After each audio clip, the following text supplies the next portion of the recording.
Profecia bíblica. A predição de acontecimentos futuros. Mistério. Uma visão obscura, como uma neblina. Mas na névoa também é possível observar uma luz do outro lado. Tu, ó rei, estavas olhando e viste uma grande estátua. A estátua, que era grande, cujo esplendor era excelente, estava em pé diante de ti. A sua aparência era terrível. O peito e os braços de prata, o ventre e os quadris de bronze, pernas de ferro.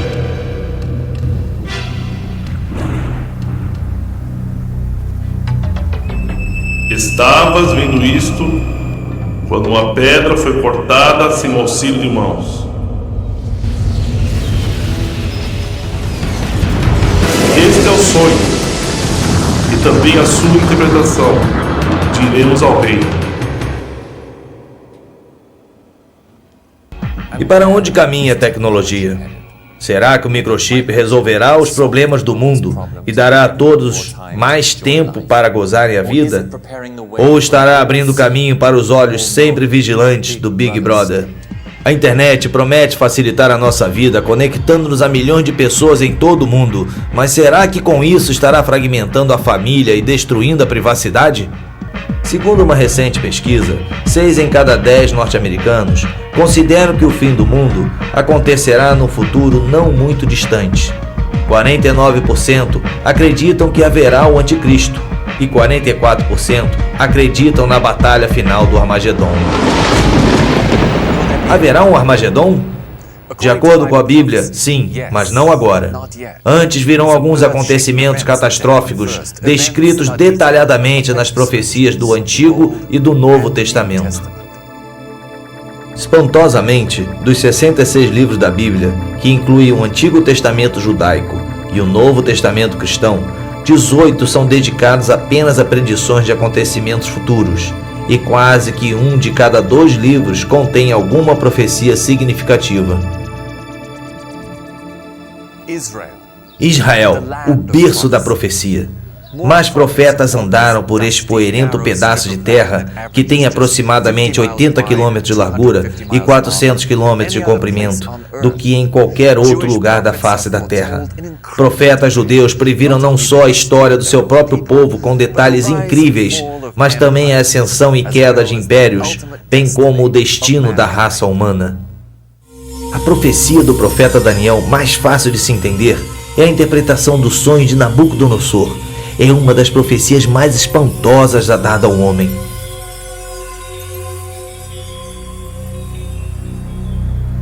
O rei sonhou com uma grande imagem cuja cabeça era de ouro, o peito e os braços de prata, o ventre e os quadris de bronze,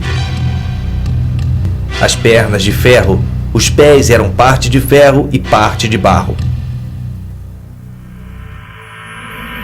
Então, uma pedra, lançada sem o auxílio de mãos, feriu a estátua nos pés de ferro e de barro. A imagem desmoronou e foi levada pelo vento. Mas a pedra que feriu a imagem tornou-se uma grande montanha e encheu toda a terra. Nesta visão espantosa, cada parte da imagem simboliza um diferente império que Deus predisse que iria governar o mundo. O próprio Daniel disse ao rei Nabucodonosor: Tu és a cabeça de ouro. A Babilônia na antiguidade era conhecida como a cidade de ouro, e assim como a cabeça, os babilônicos eram grandes pensadores, conhecedores de astrologia, astronomia e ciência. Exatamente como a imagem tinha 2 braços, o império seguinte foi uma aliança entre os medos e os persas, que conquistaram a Babilônia em 538 a.C. Eles eram muito hábeis com as mãos, especialistas em trabalhos manuais e construção. O Império Medo-Persa foi conquistado em 333 a.C. pela Grécia, e Deus comparou ao ventre da imagem. O povo grego era hedonista, sempre em busca do prazer, simbolizado aqui pelo ventre e os desejos da carne. Roma foi o império seguinte, simbolizado pelas 2 pernas de ferro da imagem. Foi o mais forte de todos, governando o mundo com mão de ferro. Assim como as duas pernas, era dividido no Império Ocidental e no Oriental. E também como as duas pernas, os romanos marchavam bastante. As pernas eram a parte mais longa do corpo. E de todos os impérios mundiais, Roma foi o que governou por mais tempo, quase 1000 anos. Desde então, o mundo tem estado dividido em vários outros impérios, mas nenhum forte o suficiente para governar o mundo inteiro.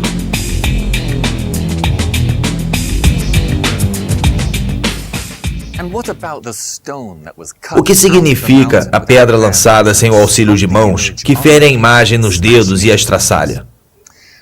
As profecias de Daniel podem parecer um pouco complicadas, mas é significativo o fato de conseguirmos entender estes mistérios, porque Deus disse a Daniel: Tu, porém, Daniel, encerra as palavras e sela o livro, até o tempo do fim. Muitos o esquadrinharão e o conhecimento se multiplicará. Porque essas palavras estão encerradas e seladas até o tempo do fim. But the book of Daniel today is a little bit more clear.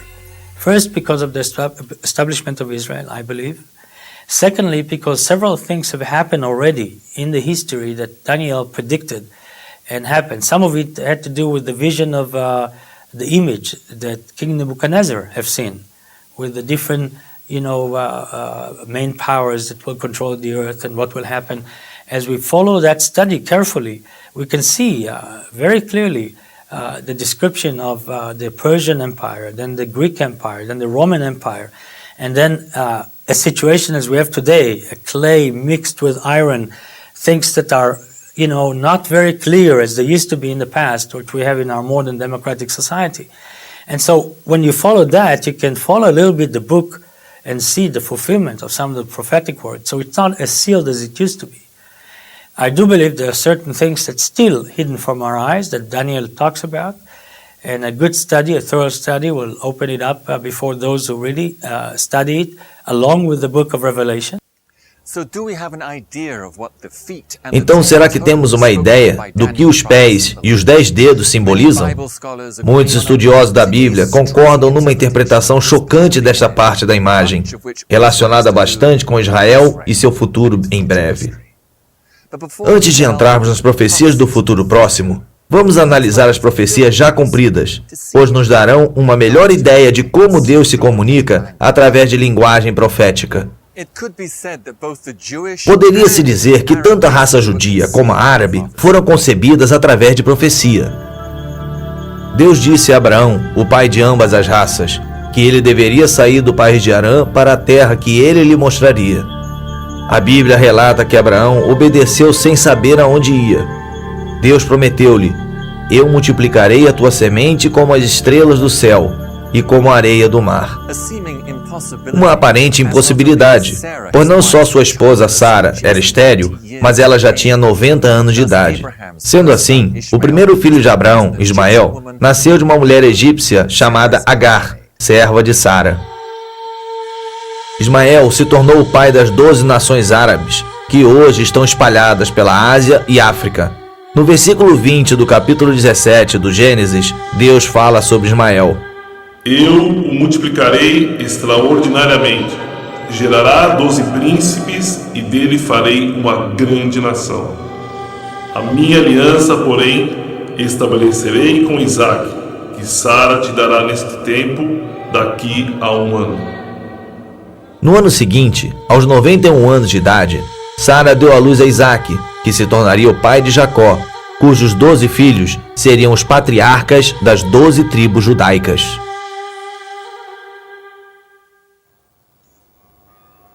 Se você visse um mapa interativo de Israel, poderia clicar sobre qualquer cidade ou vista histórica e o encontraria como parte integral de alguma profecia já cumprida, sendo cumprida ou a se cumprir. E nada melhor do que a velha cidade de Jerusalém, a capital religiosa do mundo através das eras e o centro das 3 maiores religiões mundiais.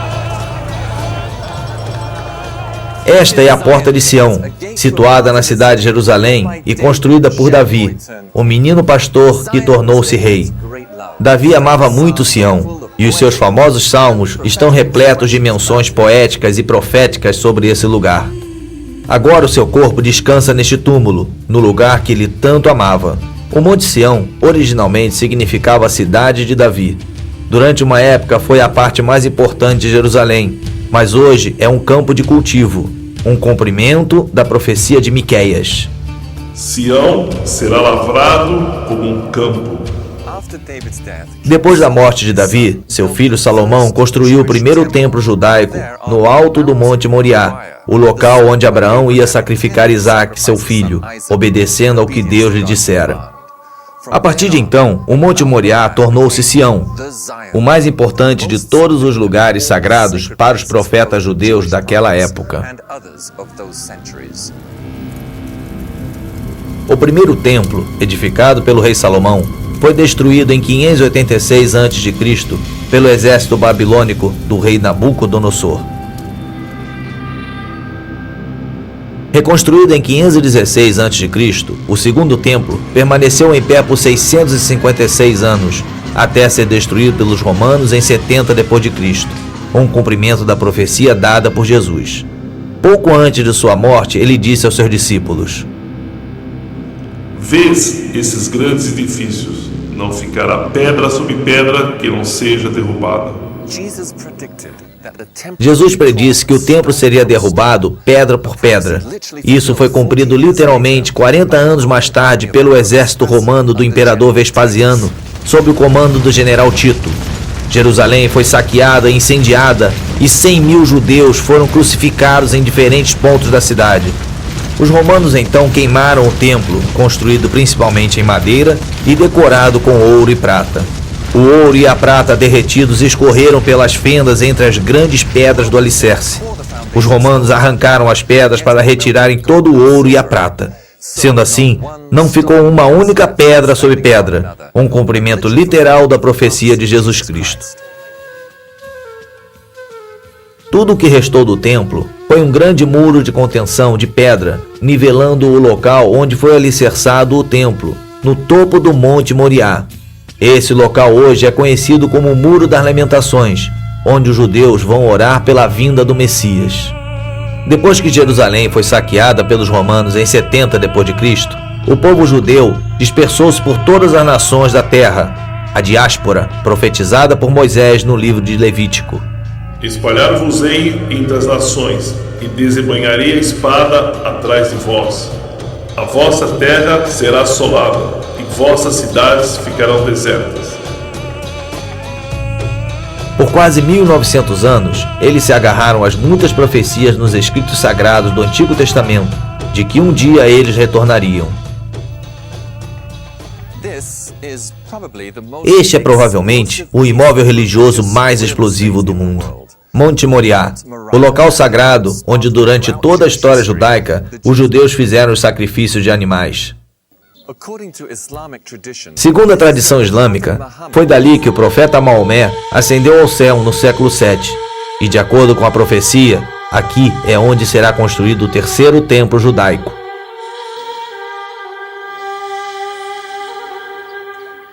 Esta é a Mesquita de Omar e o lugar de adoração mais santo do islamismo, construída em 600 d.C.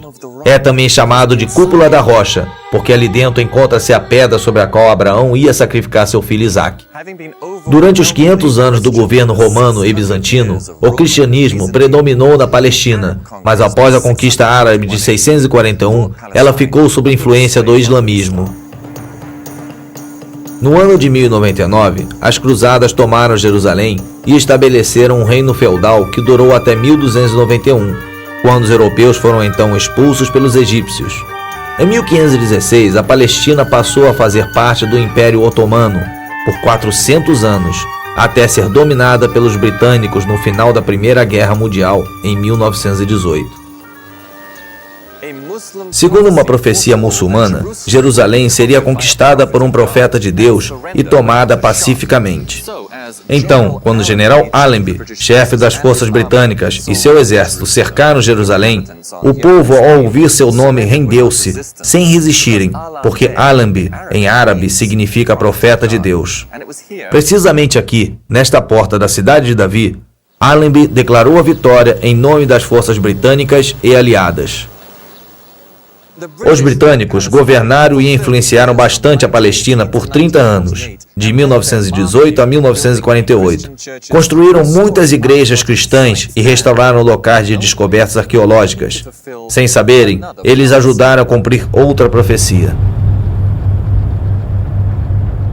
Esta é a cidade de Haifa, a joia do Mediterrâneo, e local de passagem para Israel.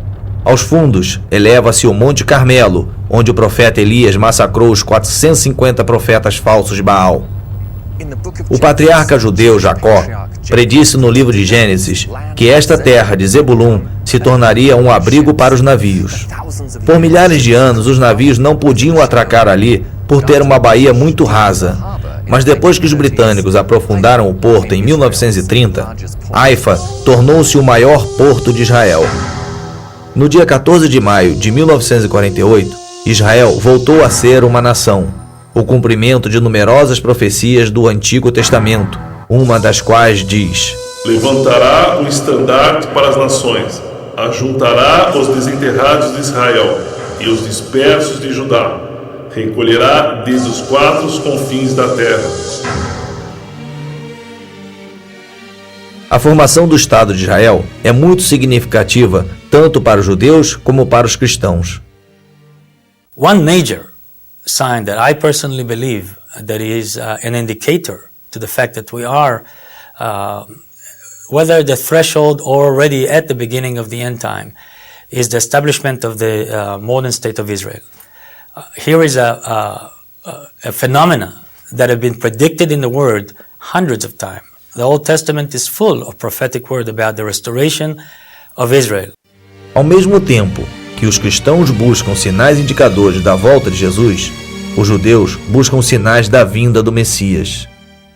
Há muitos judeus ortodoxos ensinam que o mundo duraria por 6.000 anos antes do Messias vir, e com ele a raça humana passaria por um período de 1.000 anos de paz, já que Deus criou o mundo em 6 dias, de acordo com Gênesis 1:31, e descansou no 7º dia, de acordo com Gênesis 2:2. Eles interpretam que a história mundial atingiria o seu clímax dentro desse parâmetro também. The first 2,000 is until Abraham. When Abraham was 52 years old, was the first 2,000. Then he had a covenant with God that will be his God and will give him the land.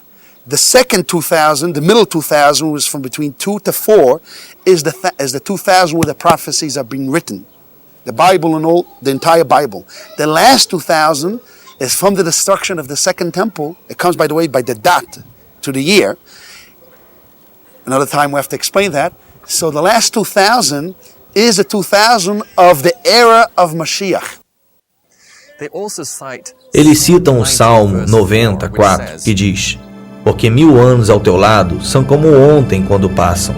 Da mesma maneira, o cristão considera a segunda epístola de Pedro, capítulo 3, versículo 8, que diz: há todavia uma coisa, amados, que não deveis esquecer, que para o Senhor um dia é como 1.000 anos, e 1.000 anos é como um dia. Creation, 6th day of creation. The 7th day is the last 1,000, is the day of God, kingdom is totally revealed in the world. A reconstrução do Templo de Salomão, no monte, é de tal importância para os judeus que há séculos eles oram por isso e encerram toda a cerimônia de casamento quebrando um copo para lembrar os convidados da destruição do templo. A construção do terceiro templo está muito além da fase de planejamento.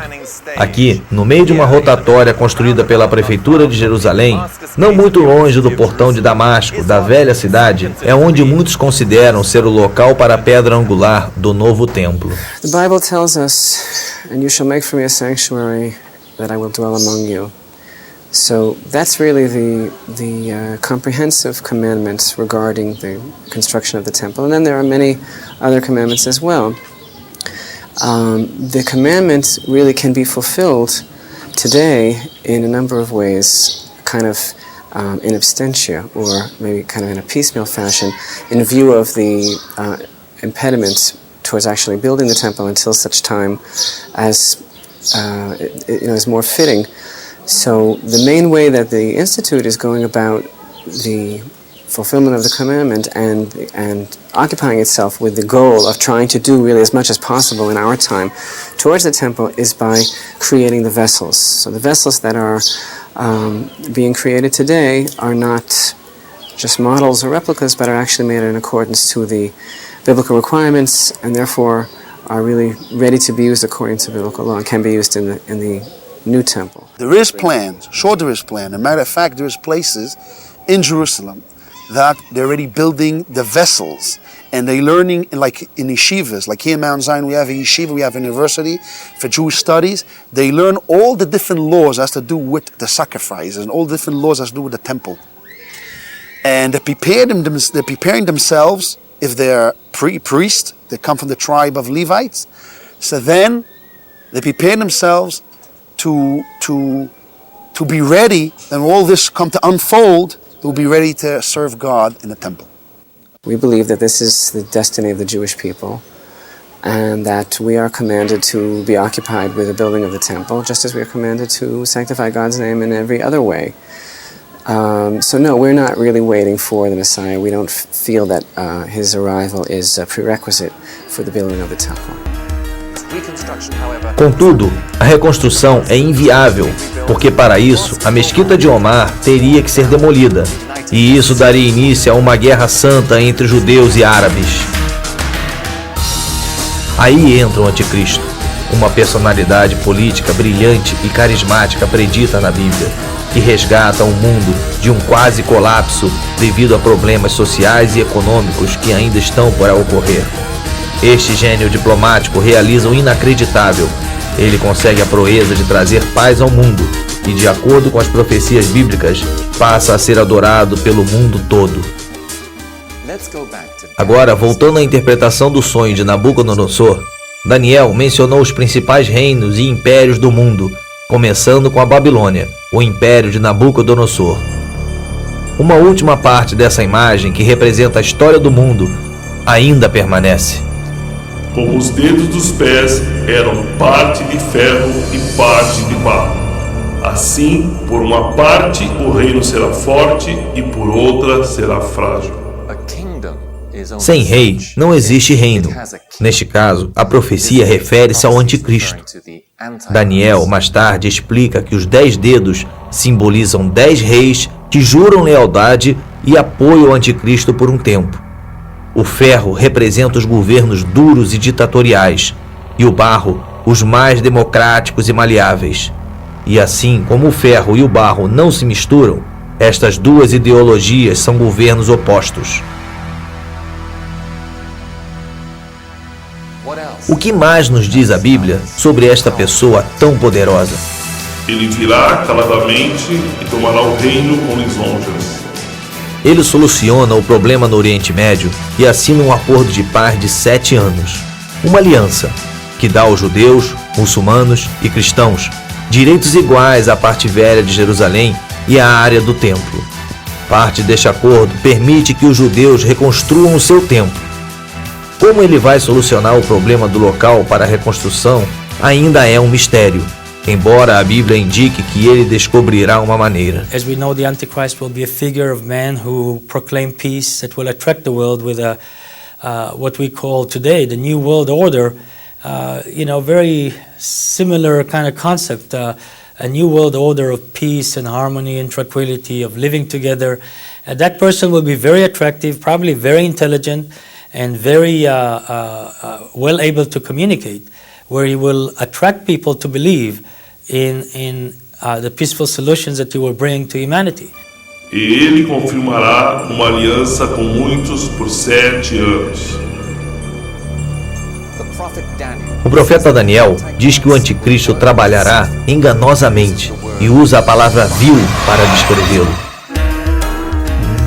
Tendo conseguido a confiança e a adoração do povo, depois de 42 meses, ou seja, 3 anos e meio no poder, ele rompe repentinamente a aliança de paz com Israel e invade do norte, fazendo cessar a adoração no templo e revelando a sua verdadeira personalidade e intenções. A profecia indica que nessa hora, o líder mundial fica possuído por Satanás e declara-se Deus. devil all along is trying to imitate God. He's trying to be like God, trying to rebel against God by being as strong and as powerful in influencing mankind like God does. And so the Antichrist will have a lot of aspects that will appear as, portrayed for the Messiah, for Christ. He may be a very powerful man. He may even do some supernatural acts. We don't know. May have some power given to him by the devil that will create some supernatural manifestations. Yes, I do believe people will confuse him with Christ, and those that are not deeply engaged with relationship with God and understand the Word of God good today may fall into that deception.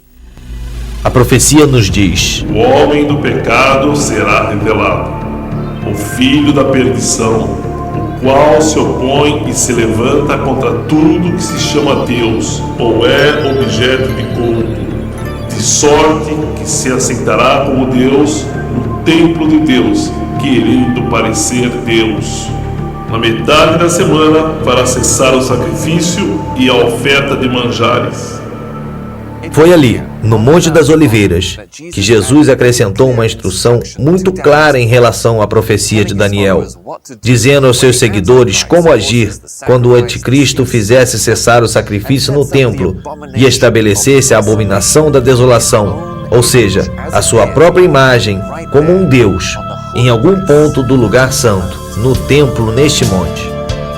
Quando, pois, virdes a abominação de desolação de que falou o profeta Daniel no lugar santo, então os que estiverem na Judeia fujam para os montes. Quem estiver sobre o telhado não desça a tirar de casa coisa alguma. E quem estiver no campo não volte atrás para pegar a sua capa. Porque nesse tempo haverá grande tribulação, como desde o princípio do mundo até agora não tem havido, nem haverá jamais.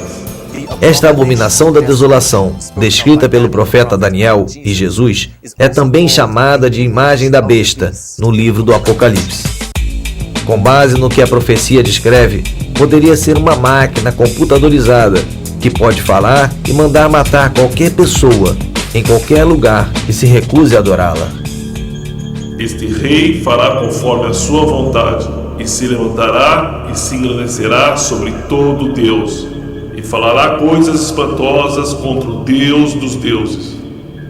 Não terá respeito aos deuses de seus pais, nem ao desejo de mulheres, nem a qualquer Deus, porque sobre tudo se engrandecerá. Aí é que o anticristo insiste em que todos recebam a marca da besta. Talvez um chip implantado na testa ou um número de identificação na mão que lhe permitiria comprar ou vender e sem o qual não se poderia fazer nenhuma transação comercial. A todos, os pequenos, os grandes, os ricos e os pobres, os livres e os escravos, faça que lhe seja dada certa marca sobre a mão direita ou sobre a fronte, para que ninguém possa comprar ou vender, senão aquele que tem a marca, o nome da besta ou o número de seu nome. Ora, esse número é 666. Pela primeira vez na história, existe uma infraestrutura tecnológica para um ditador mundial se encaixar numa sociedade ao estilo Big Brother, sem dinheiro. O papel moeda está desaparecendo e sendo substituído por cartões de plástico com uma faixa magnética ou chips. Mas nem todos serão engodados pelo anticristo. Ele não conseguirá estabelecer o seu governo mundial completamente. Daniel prediz que algumas nações se rebelarão e se recusarão a adorá-lo ou receber a marca, principalmente nações cristãs, judias e muçulmanas, a maioria das quais rejeita a adoração a ídolos. O anticristo reage iniciando a pior perseguição em massa em toda a história. Sobre isso, Jesus diz: Se aqueles dias não fossem abreviados, nenhuma carne se salvaria, mas por causa dos escolhidos serão abreviados. Esta caçada humana, semelhante à perseguição romana contra os primeiros cristãos, só que muito pior, vai durar 3 anos e meio e é conhecida como a Grande Tribulação. Então aparecerá no céu o sinal do Filho do Homem, e todos os povos da terra se lamentarão e verão o Filho do Homem vindo sobre as nuvens do céu, com poder e muita glória. E ele enviará os seus anjos com grande clamor de trombetas, os quais ajuntarão os seus escolhidos desde os 4 ventos, de uma a outra extremidade dos céus. 3 anos e meio depois que o anticristo estabelecer a sua imagem, Jesus voltará nas nuvens, onde todo o olho o verá. Ele reunirá aqueles que lhe permaneceram fiéis através da grande perseguição do anticristo, literalmente tirando-os da terra e indo ao seu encontro nas nuvens. Com os seus fiéis a salvo, começa então o juízo de Deus contra o anticristo e seus seguidores.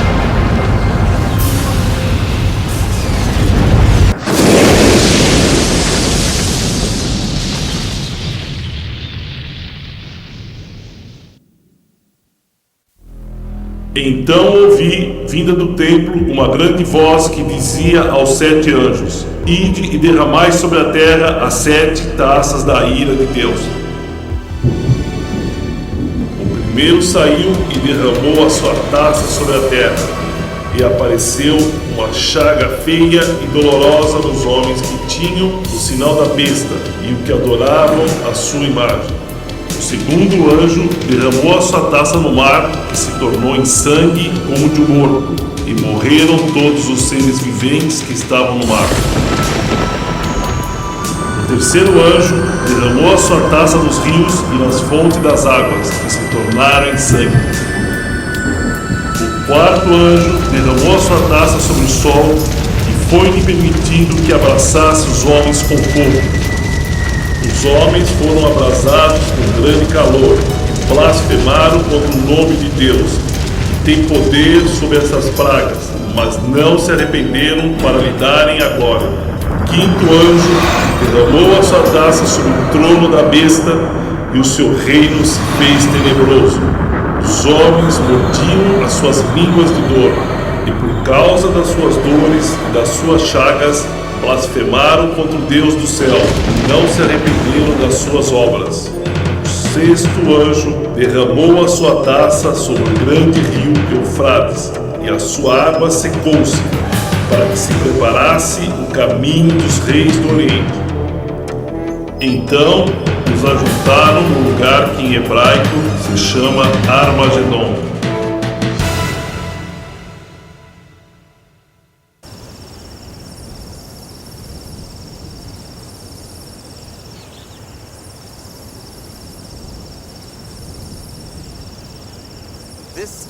Este é o Vale de Megido, também conhecido como Vale Esdraelon em Israel.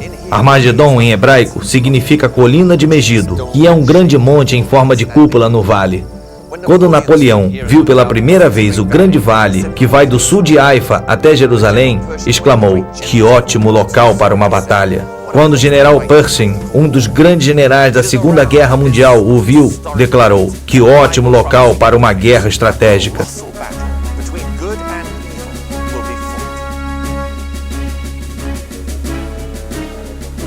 É ao redor deste monte histórico que a profecia bíblica indica que será travada uma batalha colossal entre o bem e o mal. Os exércitos do Senhor no céu preparam-se para a batalha. Enquanto o anticristo está envolvido na batalha, Jesus e os seus filhos ressuscitados surgem com uma invasão celestial. O anticristo vira suas armas contra o exército celeste e inicia uma batalha como nunca houve na terra, a Batalha de Armagedon.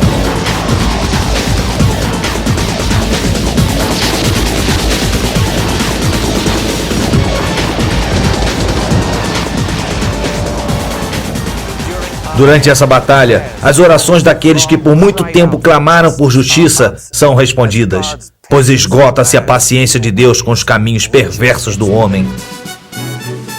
Já se ouve a gritaria da multidão sobre os montes, semelhante a de um grande povo, a voz do rebuliço de reinos e de nações já congregados. O Senhor dos exércitos passa em revista o exército para a guerra. Já vem de uma terra distante, desde a extremidade do céu, o Senhor e os instrumentos da sua indignação para destruir toda aquela terra. Farei cessar a arrogância dos atrevidos e abaterei a soberba dos cruéis.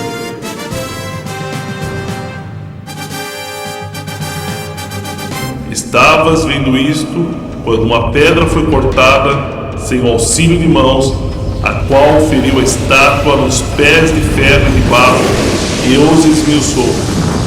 Jesus muitas vezes é chamado de pedra angular, o início de um novo alicerce no tempo, um alicerce espiritual.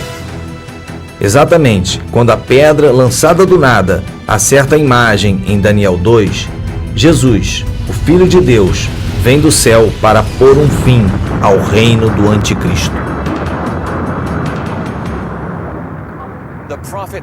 Segundo Daniel, a batalha de Armagedon dura 45 dias.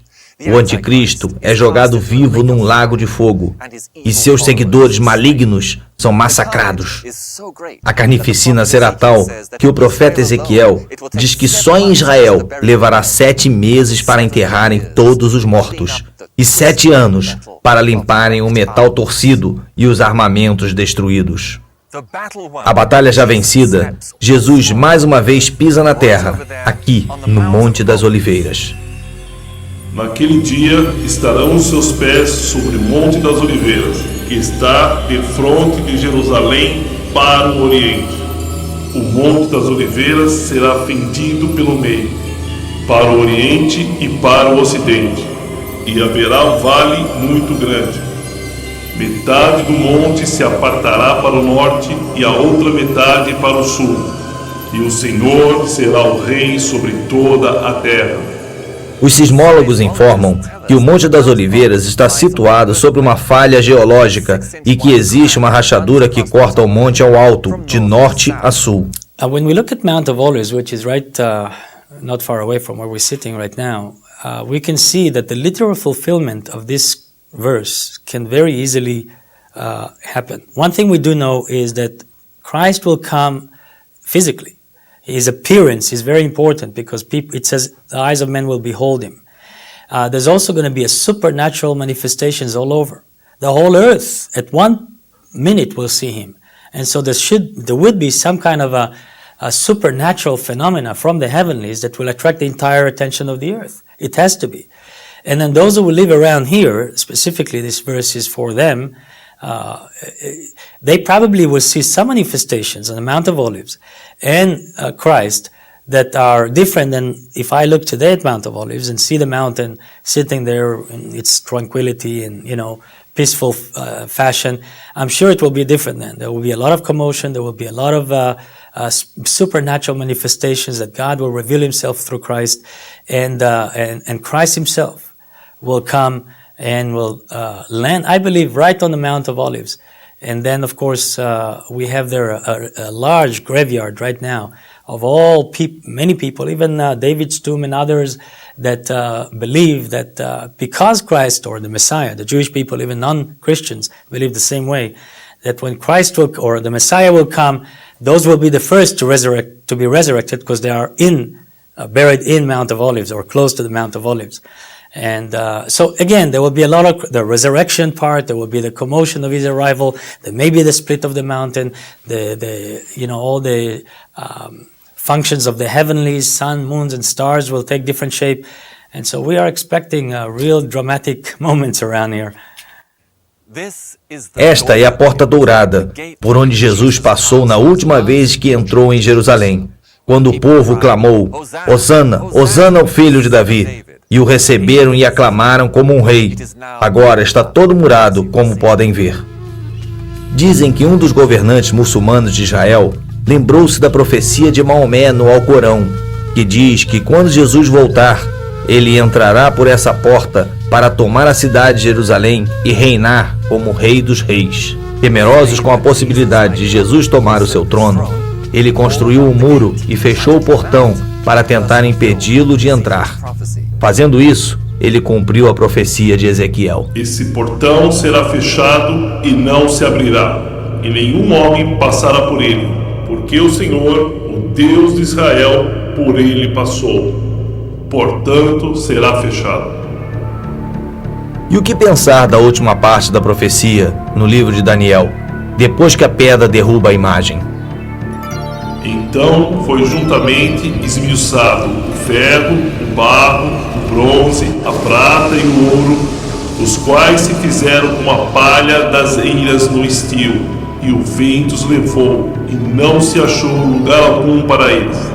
Mas a pedra que feriu a estátua se fez um grande monte e encheu toda a terra.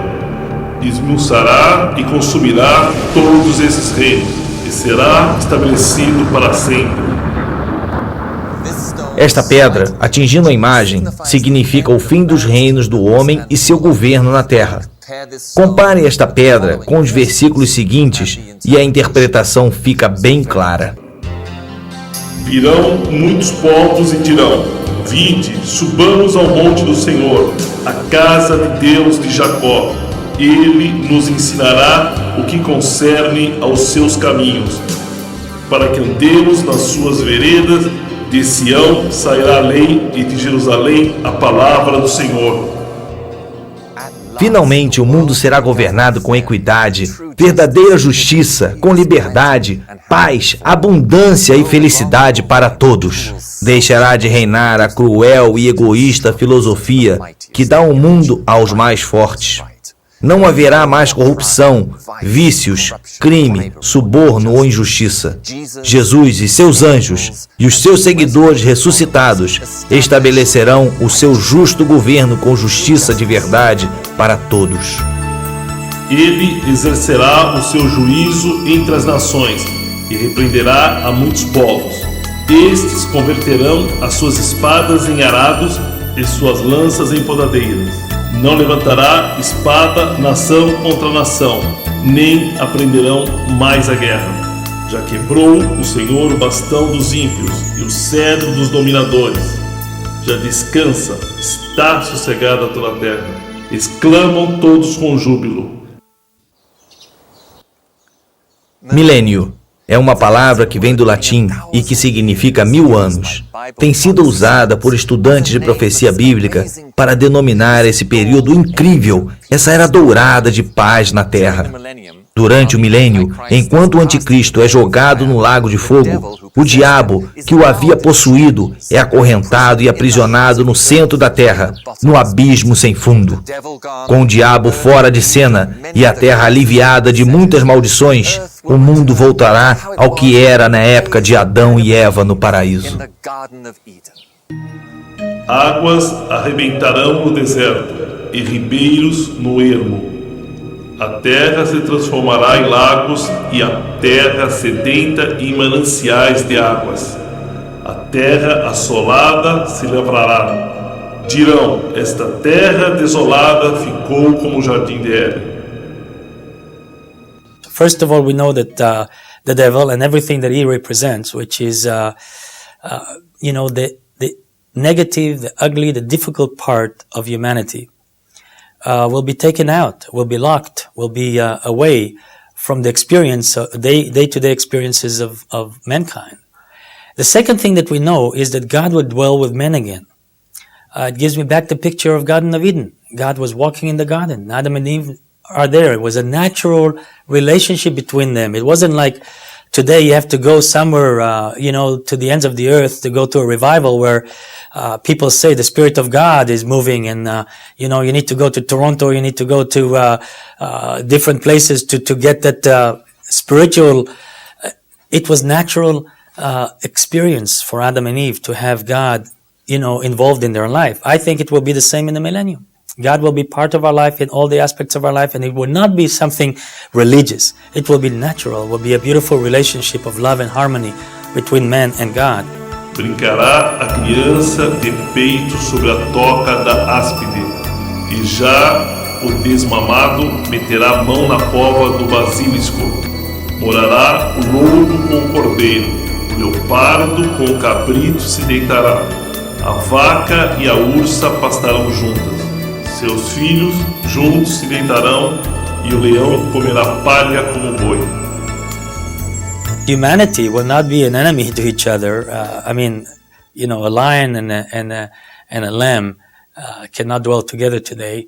But also in Yugoslavia, for example, the Serb and the Albanians cannot live together, and in Turkey, the Kurdistan people and the Turkish cannot live together, and in Israel, the Arabs and the Jews cannot live together. In other words, the same picture that we see of the animal world, that this violent action for survival and all this aggression between certain groups of animals to others, we see that in humanity in a different way.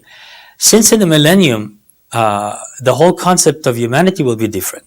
There will be love, harmony, hate will be gone, and all the negative effect of the devil influence of our life and our flesh and all that stuff will not be the prevalent thing, but the spiritual aspect of God and our positive aspect of our characters will be the things that will really be the strongest emphasis in the millennium.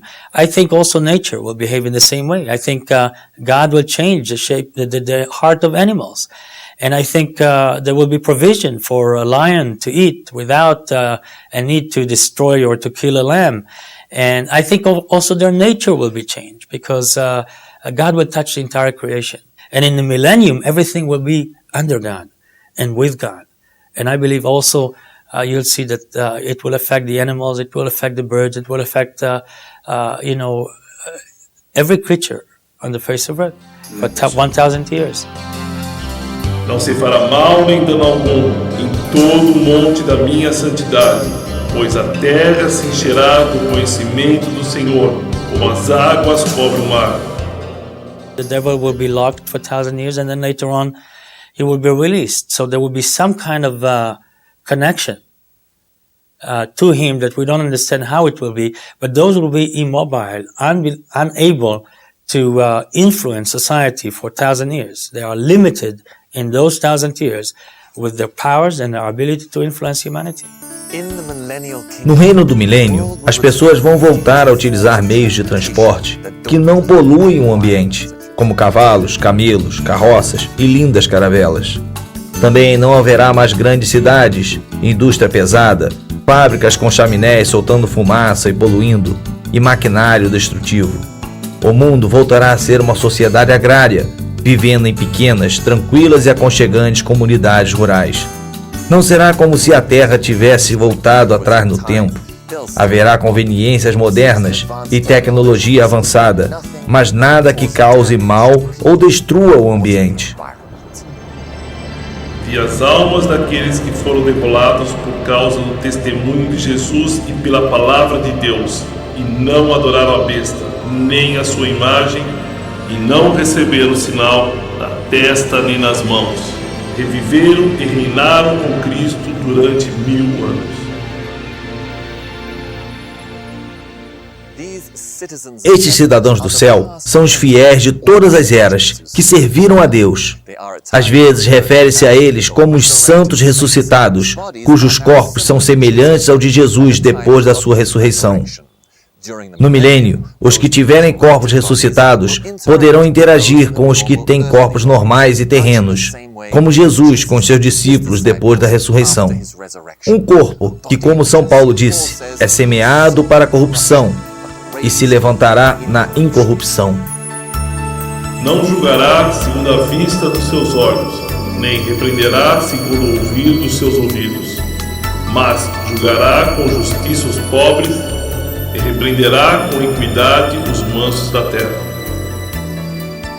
A Bíblia afirma que o reino de Jesus Cristo sobre a terra, durante o milênio, será um reino de pureza e de verdadeira justiça. It will not be the same Christ that we knew as a suffering Messiah who is going to die for our sins. It's going to be the king, the warrior, the judge, the majestic, powerful arm of God.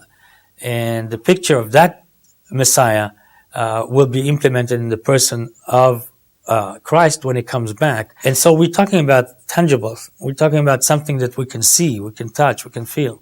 So it will be a physical presence of Christ that will be among us. And I will believe that he will dwell among us in this 1,000 years. He will be our King, our Lord, and the one whom we worship and adore.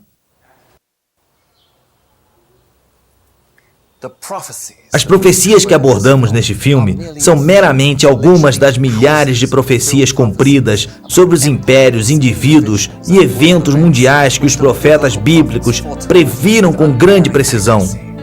Estes mesmos profetas afirmaram repetidas vezes que Deus estabelecerá o seu reino celestial de amor, paz e justiça através dos seus seguidores ressuscitados.